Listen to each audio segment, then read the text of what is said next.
Minggu Advent pertama tanggal 30 November 2025,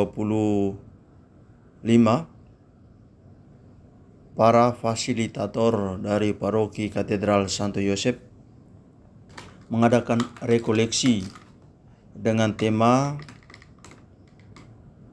fasilitator menjadi peziarah harapan untuk menghidupi spiritualitas pelayanan.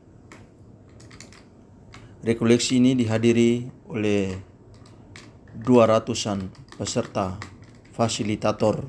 Rekoleksi satu hari para fasilitator ini dipandu oleh Romo Dominikus Doniola, seorang imam diosesan dari Kuskupan Sibolga. Pesan utama dari rekoleksi ini adalah orang Katolik disadarkan kembali bahwa kitab suci itu adalah sumber dan puncak kehidupan kaum beriman.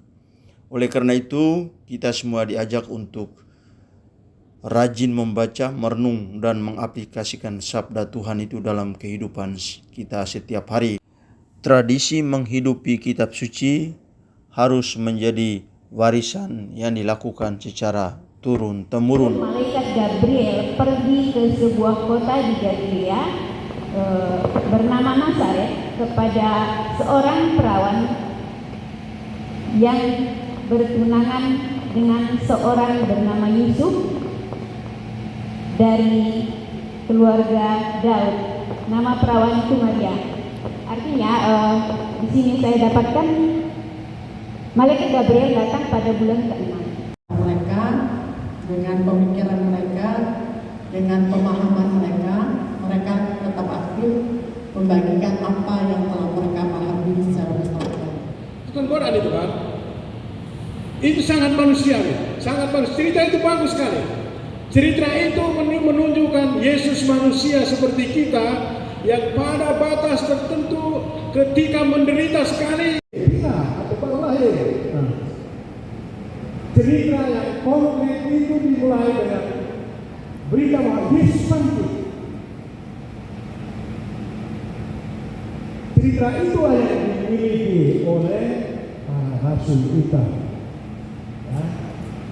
Jadi akhirnya ada imajinasi, masa dia sudah besar begini sampai sekarang ini tidak ada kelahirannya, bagaimana proses kelahirannya? Ya. Cerita itu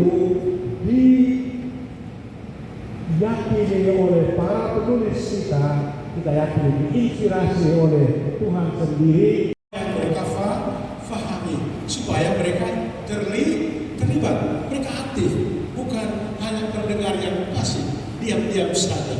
Tapi mereka juga harus menjadi pencerita. Jadi berikan kesempatan kepada mereka bercerita tentang cerita utama tadi, seperti apa yang mereka tangkap dan itulah yang mereka ceritakan balik. Ya.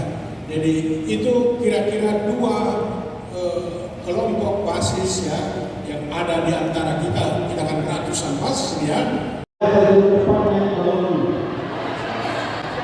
Romo angkat kakimu. Iya.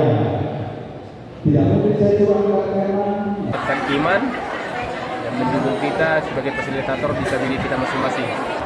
Jadi mengingatkan fasilitator akan tugas dan tanggung jawabnya untuk selalu memfasilitasi. Semakin menyadari kita untuk lebih membaca kitab suci dan menghayatinya. Apalagi fasilitator dituntut untuk bisa. Sebagai fasilitator mungkin juga bukan hanya mengajarkan umat tapi juga anak-anak remaja bagaimana memulainya mendidik mengenal kitab suci dengan baik. Acara rekoleksi hari ini sangat sekali bagus dan apalagi untuk saya fasilitator baru, fasilitator muda, kebetulan baru punya anak, jadi mengajarkan gimana anak supaya dari kecil, dari dini udah ngerti soal kitab suci. Secara materi memang bagus, hanya kita sasarannya kan untuk fasilitator. Jadi harusnya materi itu lebih dikontekstualkan lagi untuk para fasilitator karena cenderung ini untuk orang tua memberikan pendidikan kepada anak-anaknya. Saya sih materinya bagus, cuman cara penyajiannya itu banyak ceramah, jadi orang-orang tua pada ngantuk. Maka berikutnya dicari variasi untuk metode